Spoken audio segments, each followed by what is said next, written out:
राधे राधे गोविंद गोविंद राधे राधे राधे गोविंद गोविंद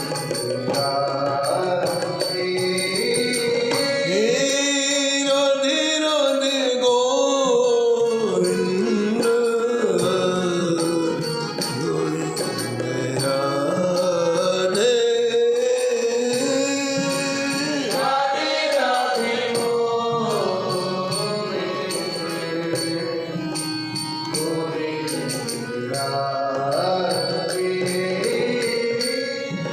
श्री जानकी लाल की, श्री मंगल मूर्ति हनुमान जी महाराज की, सपरिकर श्री भक्तमाल जी की, श्री स्वामी अग्रदास जी महाराज की, श्री नवाजी महाराज की, श्री प्रियदास जी महाराज की, श्री वृंदावन धाम की, श्री बांके बिहारी लाल की, श्री राधा वल्लभ श्री गिरिराज जी महाराज की, श्री यमुने महारानी की, श्री राम महाराज की, श्री महाराज जी की जय जय श्री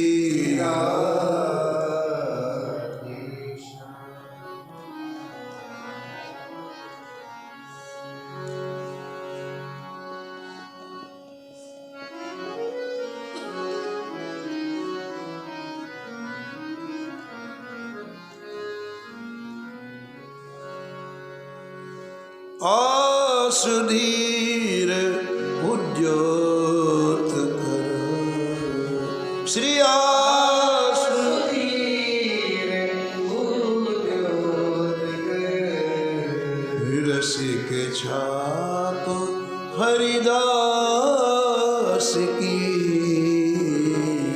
रसिक छाप हरिदास की, जुगल नाम सोनेम जपत नित कुंज बिहारी, जुगल नाम सोनेम जपत नित कुंज बिहारी, अवलोकत रह के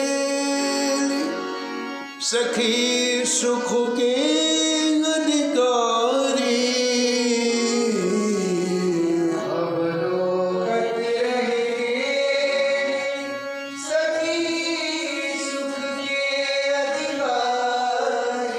गान कला गंधर्व श्याम श्यामा को तो से, गान कला गंधर्व श्याम श्यामा को तो से, उत्तम भोग लगाए मोर मन कटती पोसे,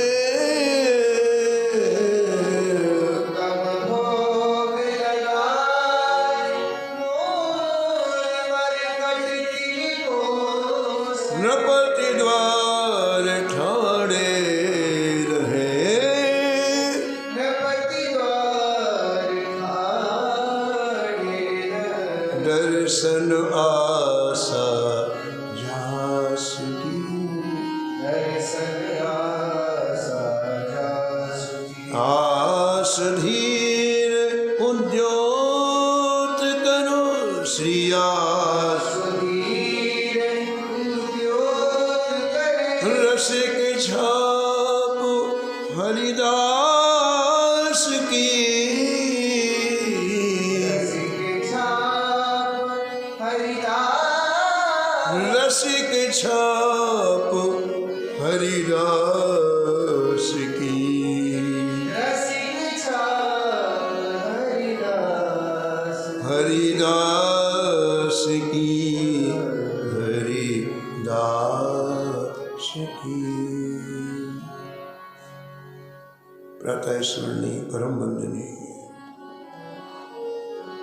श्री भक्तमाल के रचयिता श्री राम गोस्वामी जी इस शप्पे में श्री राम वृंदावन के परम रसिक सम्राट स्वामी श्री हरिदास जी महाराज का स्मरण किया है, जिन्होंने श्री बांके बिहारी राज जी को प्रकट किया है।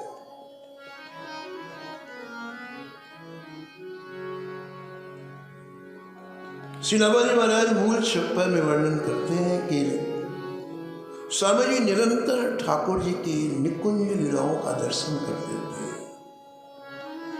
अवलोकत रह के एक क्षण के लिए उनकी दृष्टि के आगे से भगवत लीला को विराम प्राप्त नहीं होता था, और इसलिए उनमें इतनी सामर्थ्य थी कि इस रस का आस्वादन कराने के लिए किसी को भी पात्र बना देते थे। कई चरित्र आपने श्रवण किए जिन्हें श्री स्वामी हरिदास जी ने निकुंज लीलाओं का पात्र बना दिया। उन्हीं में से एक चरित्र और है जो इस चरित्र का अंतिम बिंदु है।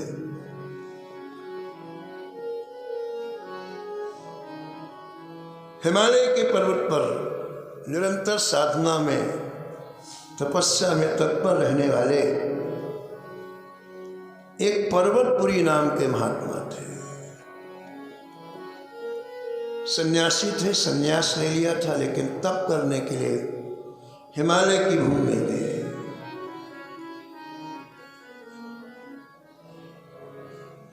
और अनेक तरह की सिद्धियां प्राप्त की। तब से सिद्धियां प्राप्त होती हैं, जिन सिद्धियों के बल पर हम संसार की वस्तु पदार्थ को प्राप्त कर सकते हैं, आकर्षित कर सकते हैं, ये तप के द्वारा प्राप्त होता है।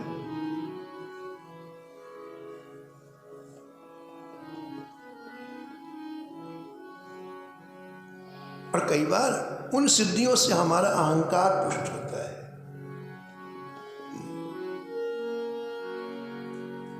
हमें ये सिद्धि आ गई, हमें जल में चलने की सिद्धि आ गई, हमें आकाश में उड़ने की सिद्धि आ गई, हम कोई वस्तु हाथ में मंगा सकते हैं। लेकिन ये भगवान का भजन नहीं है, ये मानव जीवन का उद्देश्य नहीं है। इन सिद्धियों से अंतःकरण का इलाज नहीं होता है। इसलिए ऐसे प्रसंग इन चरित्रों में बार बार आते हैं। आपने तपस्या की और तप के बल पर आप इतनी ऊंचाई में पहुंच गए, आपको सिद्धियां प्राप्त हो गई, लेकिन इससे मानव जीवन का जो मनुष्य जीवन है उसका जो उद्देश्य है वो पूरा नहीं हुआ। मानव जीवन का उद्देश्य केवल एक है कि हमारी प्रीता श्यामा श्याम के चरणों में हो जाए, बाकी कुछ भी नहीं। देह धरे कर यह फल भाई,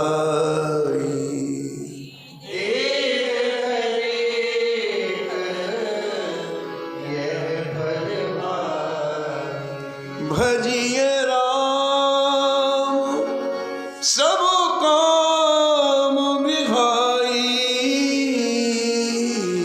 भजिए राम सब काम विभाई, सोई सुंदर सोई सुभग शरीरा,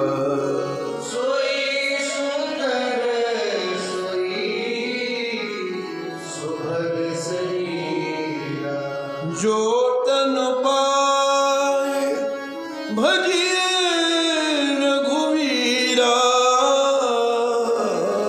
जो तन पाए भजिए जो तन पाए भजिए रघुवीरा। जो तन पाए भजिए रघुवीरा। संसार की किसी तरह की सिद्धि प्राप्त कर लेना ये मानव देह का लक्ष्य नहीं है। उससे समस्या का हल नहीं, उससे भवसागर से संतुलन नहीं होता है।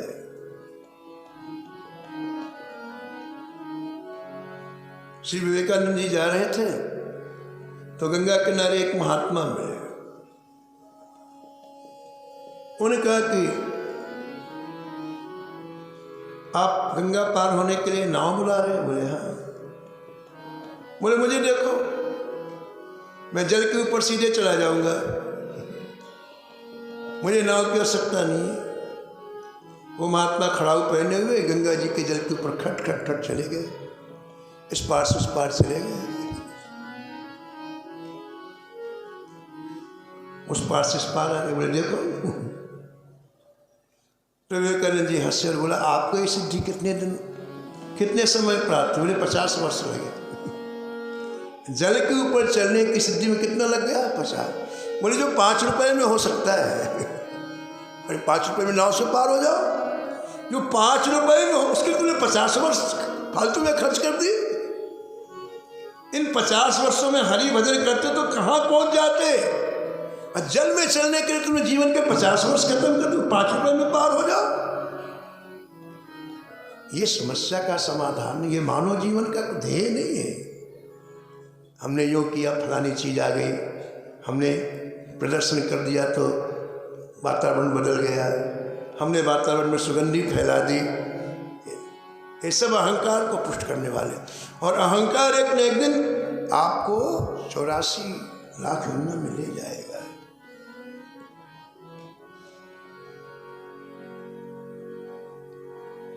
तो इन पर्वतपुरी जी ने हिमालय में तपस्या की, और तपस्या के परिणाम स्वरूप इन्हें कई तरह की सिद्धियां प्राप्त हुई, लेकिन सिद्धियों से उन्मत्त हो गए, अहंकार में डूब गए।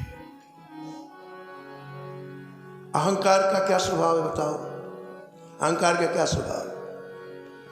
अहंकारी व्यक्ति सबसे बड़ा अपने आप को मनवाना चाहता है, मैं सबसे बड़ा हूं। ठीक है? अहंकारी व्यक्ति निरंतर अपनी प्रशंसा सुनना चाहता है। रामायण में कुंभकर्ण को अहंकार का प्रतीक बताया गया है। क्या बताया गया है? अहंकार का प्रतीक। और कुंभकर्ण के इतने बड़े बड़े कान हैं, कुंभकर्ण के इतने बड़े बड़े कान हैं कि 10-10 हजार बानर वो मुख से खाता और कान से निकल आते, अंदर जा ही नहीं पाते पेट। इतने बड़े बड़े कान, पेट में नहीं जाते, कान से बाहर आ जाते हैं।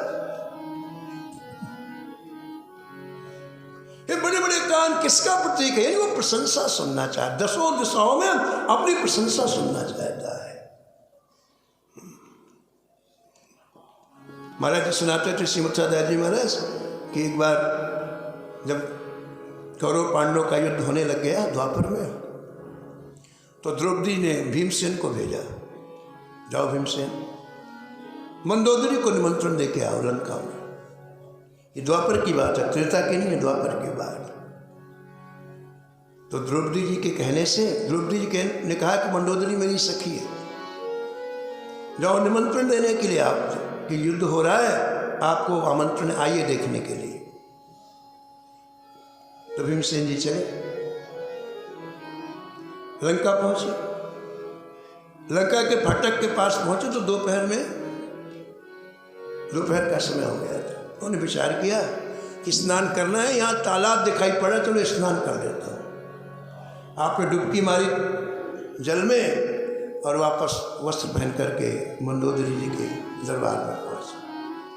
बड़े प्रेम से मंदोदरी जी मिली और कहा, भीमसेन जी अब दोपहर का समय हो गया है, आप स्नान करिए, भोजन करिए, बाद में बात करते हैं। भीमसेन जी ने कहा, मैं तो बाहर स्नान कर आया तालाब में। तालाब बोले हाँ। मंदोदरी ने कहा, वो तालाब नहीं, वो कुंभकर्ण का कान कट के गिरा था, उसमें पानी भर गया। वो कुंभकर्ण लड़का युद्ध में कट के गिरा, उसमें पानी भर, उसमें तुम स्नान करके, बड़ा कितना बड़ा कांड रहा होगा बताओ। चलो ठीक है, भोजन करने के बाद अब मंदोदरी ने पूछा आपके आने का क्या कारण है, किस प्रयोजन से आपका आना हुआ। तो उन्होंने कहा कि कौरव पांडवों का युद्ध प्रारंभ हो रहा है और द्रौपदी जी ने आपको आमंत्रण करने के लिए भेजा है कि आप चल करके। तो श्री महाराज जी कह रहे थे कि मंदोदरी ने पूछा कि सेना में कितने लोग हैं, सेना में कितने लोग हैं। भीमसेन जी ने कहा कि 11 अक्षौणी सेना कौरवों की है और 7 अक्षौणी सेना पांडवों की। क्या बोले? 11 अक्षौणी सेना कौरवों की है और 7 अक्षौणी सेना पांडवों की। तो मंदोदरी बोले कि भीमसेन जी, जब राम रावण का युद्ध हुआ था तो इतने लोग बैंड बजाने वाले थे युद्ध के जो बाजा बजाते हैं ना, जितने लोग अभी युद्ध के लिए तुम्हारे पास है, राम रावण के युद्ध, इतने लोग बैंड बजाने वाले थे, युद्ध का बैंड बजाने वाले। तो अहंकार का प्रतीक है कुंभकर्ण। अभिमानी व्यक्ति केवल अपनी प्रशंसा सुनना चाहता है। तो पर्वतपुरी को जब सिद्धियां प्राप्त हो गई तो अभिमान में भर गए और अभिमान में भर करके आपके मन में आया, देखो संसार में मेरे से भी ज्यादा कोई सिद्धि में आगे है क्या। और अपनी सिद्धियों का प्रदर्शन करने के लिए उन्होंने पूरे भारत की यात्रा निकाली।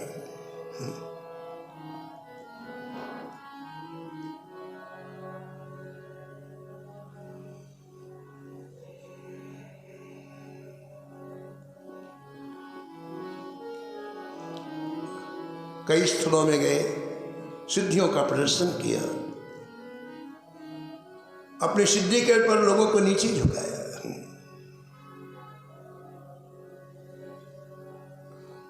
और कहीं उन्हें सीधा वृंदावन की भूमि की महिमा सुनाई पड़ी। अब व्यक्ति तो वृंदावन में चारों तरफ से आता है, तो किसी स्थल पर ही गए और वहाँ पर लोगों ने कहा कि श्रीमान जी आप यहाँ वहाँ घूम रहे हैं, आपको अपनी सिद्धियाँ दिखानी है तो सीधा वृंदावन जाओ।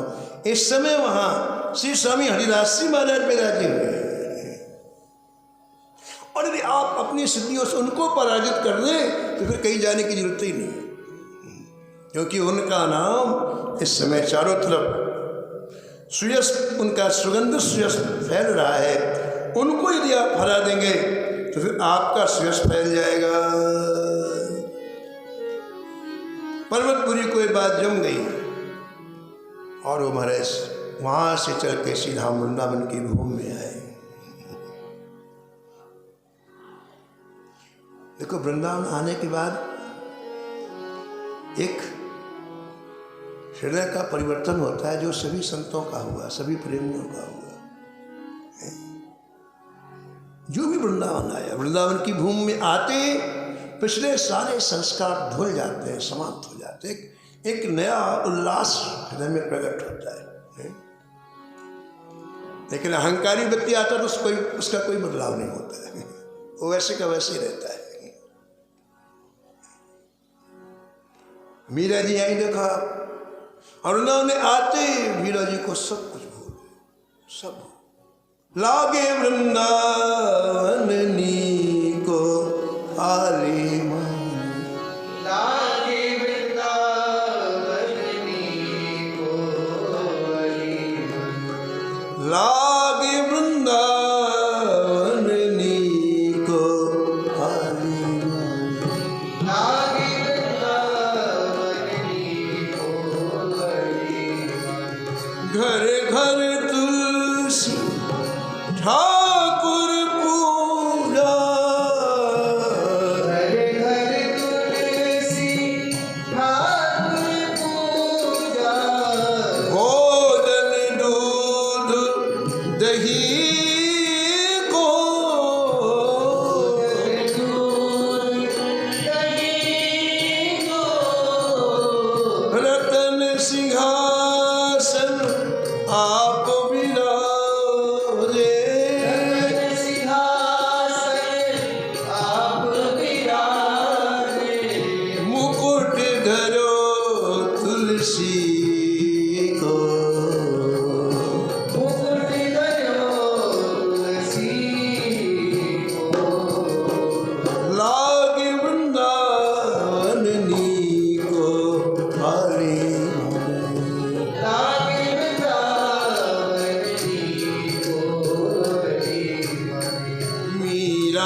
क्योंकि इनके हृदय में द्वेष था। इस व्यक्ति को मैं नीचा दिखाऊंगा, हराऊंगा। पता लगाया कहाँ रहते हैं, हरिदास वृंदावन आकर के। उन्हें पता चला कि जीवन में विलास है, तो आप निधि बन गए और अपनी सिद्धियों का प्रदर्शन करना प्रारंभ किया। सबसे पहले आप विशाल अजगर का रूप बनाया आपने, अजगर सांप, बहुत लंबा चौड़ा, निधि बन गए। और स्वामी जी जिस झाड़ी के नीचे बैठे हुए श्री ठाकुर जी की निकुंज लीलाओं में डूबे हुए थे, वहां जाके जोर जोर से फुफकार करने लग गया। स्वामी जी को देख करके जोर जोर से फुफकारने लग गया।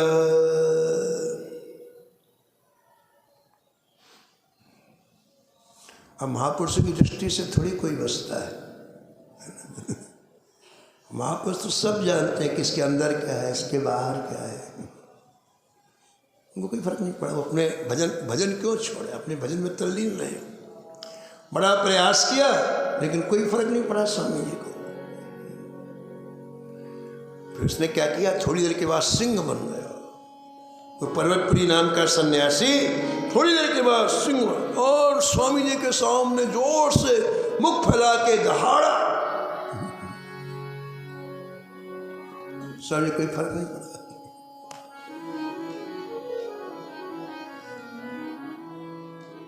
भक्तवाल जी में लिखा है कि श्री कृष्णदास व्यवहारी जी जब गलता गए तो वहाँ एक तामसी वृत्ति का साधु रहता था, जिसने तामसी सिद्धियां प्राप्त कर ली थी। उसका नाम था तारानाथ। तो उसके मन में आया कि ये तेजस्वी महात्मा है, अगर यहाँ टिक गए तो कहीं यहाँ का राजा इनसे दीक्षा ना ले ले। अभी तो मैंने अपना शिष्य बनाया है, इसको भगाना चाहिए। तो सिंह बन करके आ गया उनके सामने, सिद्धियां थी ना। वो तारानाथ सिंह बन के आया और वो भजन में तल्लीन थे। और सामने आके मुंह फाड़े दहाड़े, मुंह फाड़े दहाड़े, कुछ नहीं बोले, भजन कर रहे थे। घंटों हो गए तो कमंडल से जल यूं हाथ में लिया, बोले अरे गधे सरीके रो, तू गधा है, काय को दहाड़ रहा है तो अंदर से गधा। ऐसा कह के पानी से गधा बन गया, वही गधा बन गया। स्वामी हरिदास जी दहाड़ता रहा, कोई फर्क नहीं पड़ा, अपना भजन करते रहे।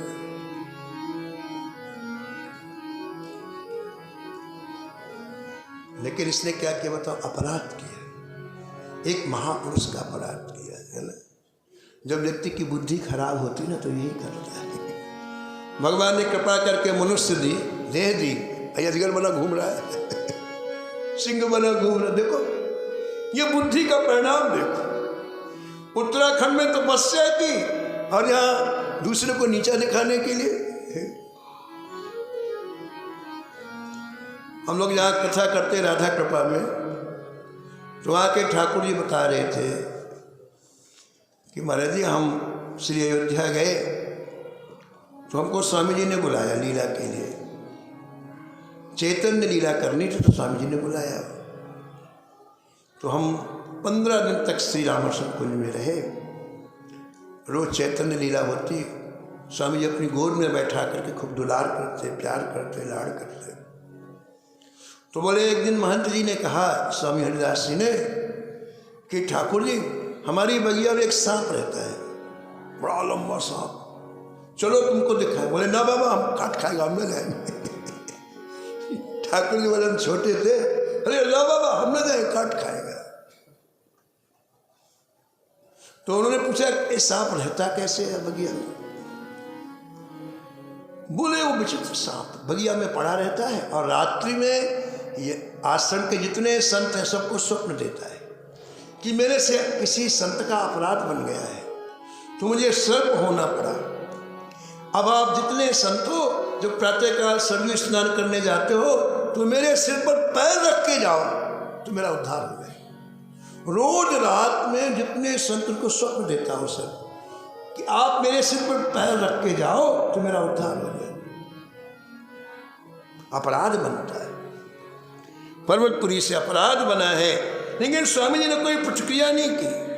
वो अपना भजन ही करते रहे, ना विरोध किया, ना, सब जानते थे कि पर्वतपुरी है। सारी सिद्धियां अपनी दिखा दी जीवन में, लेकिन इसका कोई बस नहीं चला। एक दिन एक शिष्य ने पूछा, महाराज जी कौन सिंह आता रोज रोज जीवन में? स्वामी ने कहा पर्वतपुरी है, पर्वतपुरी। देखो तो सही, मनुष्य की स्थिति स्वामी जी बोले कि व्यक्ति अपने पतन में अपना गौरव मानता है। इसका पतन हो रहा है कि मनुष्य से देखो सांप बन रहा है, बिच्छू बन रहा है, और इसमें अपना गौरव मान रहा है कि हम बहुत बड़े सिद्ध हैं। बोले बस बिना सत्संग का ऐसे जीवन होता है, स्वामी जी कहते हैं। तर्क कर लेना अलग बात है, लेकिन सत्संग प्राप्त तो विवेक प्राप्त नहीं होता है। विवेक तो केवल सत्संग से। बिनु सत्संग विवेक न होई, बिनु सत्संग विवेक न होई, बिनु सत्संग विवेक न होई, बिनु सत्संग विवेक न होई, राम कृपा बिनु सुलभ न सोई, राम कृपा सुलभ न सोई, सुलभ न सोई, सुलभ न सोई। सुलभ न सोई, सुलभ न सोई। इसलिए कई महापुरुषों ने तप को कर्मकांड के अंतर्गत समझा है। तप को भक्ति नहीं माना है, तप को भजन नहीं माना है, क्योंकि उसके अंतर्करण का कोई परिवर्तन नहीं होता है। जो इच्छा जो वासना वैसे की वैसे बनी रहती है। हाँ, जैसे पैसे से आप कोई चीज़ खरीद लो, ऐसे तप करके आप उसको भुना लो कोई भी चीज़, लेकिन अंतःकरण का परिवर्तन नहीं होता। राक्षसों ने तप किया, रावण ने तप किया, हिरण्यकश्यप ने तप किया, उसका अंतःकरण थोड़ी बदला है। उसने कैश कर लिया, ये चाहिए मिल गया उसको। सत्संग से अंतःकरण बदलता है। तो वो निधि मन में घूमने लगा। एक दिन स्वामी जी बंदरों को चना खिला रहे थे, तो वो मोर बन के आ गया। पर्वतपुरी क्या बन के आ गए? मोर। तो स्वामी जी ने अपने शिष्य से कहा, देखो ये नया मोर आया है, इसको भी दाना डाल दो। क्या बोले? ये नया मोर आया है, इसको भी दाना डाल दो। अब देखो आप स्वामी जी का अंतःकरण देखो आप, ना नाराज हुए, ना उसके प्रति कोई द्वेष, बल्कि यहां तक आया तो उसका सुधार कर दिया। केवल संत बोलते नहीं, अपनी कृपा दृष्टि डालते। यूं देख के बोले ये नया मोर आया, इसको भी चने डाल दो, बस काम हो गया उसका। कृपा दृष्टि डाली और कहा, ओह तुलसी कप की कृपा विलोकनी, तुलसी कपि की कृपा विलोकनी, तुलसी कप की कृपा विलोकनी, तुलसी कपि की कृपा विलोकनी, खान सकल कल्याण की, सकल कल्याण जाके गति है हनुमान की। जाकी गति है हनुमान की। स्वामी हरिदास जी ने कृपा दृष्टि डाली और अंतःकरण बिल्कुल परिष्कृत हो गया, सात्विक हो गया, सारे विकार नष्ट हो गए, काम क्रोध मद लोभ अहंकार सब नष्ट हो गया। और जैसे ही महाराज विकार खत्म हुए, पश्चाताप हुआ महात्मा को, अपने स्वरूप में आया और स्वामी जी के चरणों में गिर पड़ा। भगवान आपने मुझे मोर कहा है, नया मोर कहा ना, अब मुझे त्यागिए मत, अब मुझे अपना लीजिए। आपने मोर कहा ना कि मेरा है, मोर माने मेरा है, तो भगवान अब मुझे त्यागिए मत, अब मुझे अपना लीजिए। अरे संत इसीलिए बैठे हैं, हर संत चाहता है कि आपका अंतःकरण निर्मल हो। हमारे वृंदावन के पूज्य प्रेमानंद से किसी ने कहा महाराज मेरी ऐसा मनोरथ है, मेरी ऐसी इच्छा है कि जो नीचे बिल्डिंग बनी है इतनी बड़ी, इतनी ऊंची और बना ली जाए। इतनी बड़ी नीचे बिल्डिंग बनी है, इतनी ऊंची और बना ली जाए। आप आज्ञा दें, इतनी बड़ी बिल्डिंग ऊंची और बन जाए, आप आज्ञा। तो प्रेमानंद जी बोले कि हमारा मनोरथ ये है कि तुम्हारा मन सात्विक हो जाए, बिल्डिंग नहीं बनाओ। तुम्हारा मनोरथ तो बिल्डिंग बनाने, और हमारा मनोरथ कि तुम्हारा मन सात्विक हो जाए और तुम प्रभु की बन जाओ। ये बिल्डिंग बनती रहती गिरती रहती है, इसमें मत लगाओ, समय मत खर्च करो। हमारा मनोरथ है, और हम बोले इसीलिए यहाँ बैठे हैं, मन को प्रसिद्ध करने के लिए। सारी बीमारी मन में ही है। तो पर्वतपुरी ने कहा आपने मुझे मोर कहा है, अब त्यागी बस। अहंकार गलित हुआ, चरणों में गिरा और स्वामी जी ने उसे अपना लिया। स्वामी जी ने उसे दीक्षा प्रदान की और शिक्षा दी। बोले देखो भैया, अब बस जितना समय शेष है उसमें इन अंतःकरण के नेत्रों से बिहारी जी को देखो। बड़ी प्यारी पंक्तियां हैं स्वामी जी की, उसको कह के विराम। ऐसे ही देखत रहो, ऐसे ही देखत रहो, जन्म सुफल करिमानो। जन्म सुफल करिमानो, प्यारे की भावती भावती के प्राण प्यारे।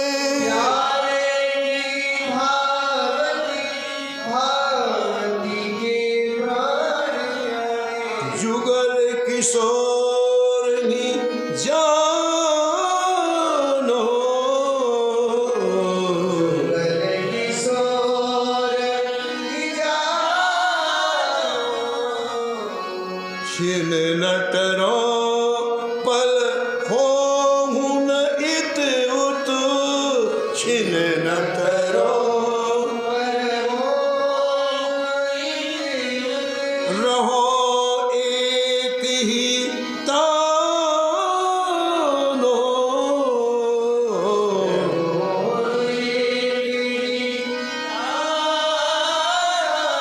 श्री हरिदास के स्वामी श्यामा,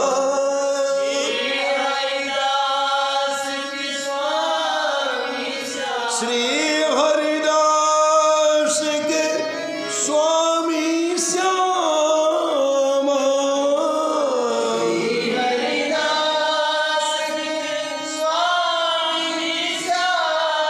कुंज बिहारी सो मन रानो।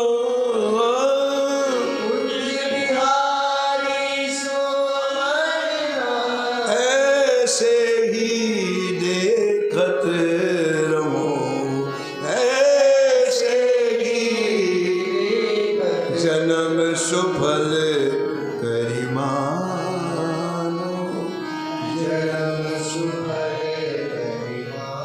ऐसे स्वामी हरिदास जी के चरणों में बार बार कोटि सा वंदन करते हुए हम निवेदन करें, प्रार्थना करें।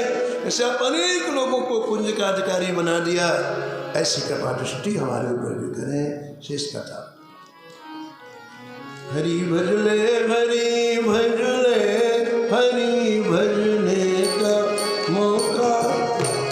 हरि भजने, हरि भजने, हरि भजने का मौका है। ये मौका चूक न जाए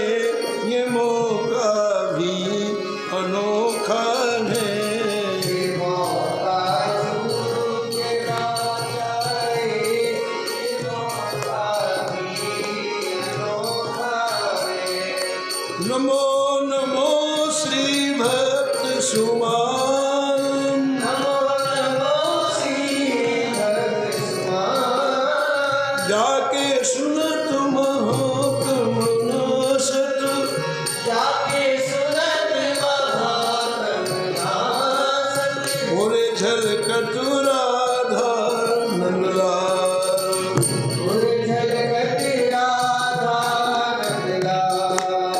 गद गदेश्वर पुलकित अंगो अंगनी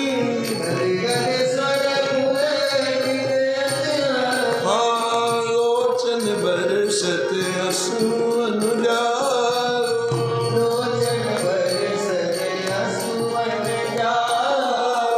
कर जा तुम अभिमान व्याल विष्णु हाँ लेत जीवाल सुरस तिका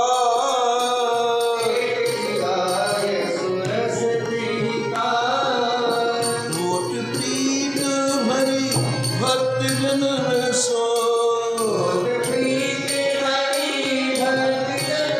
हाँ हाँ लेत शीघ्र हटि शरण प्रसाद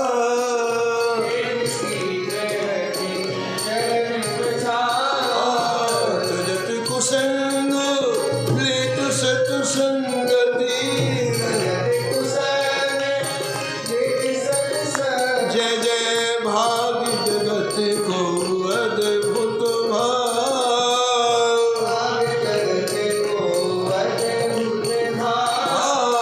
नमो नमो श्री भक्त सुमाल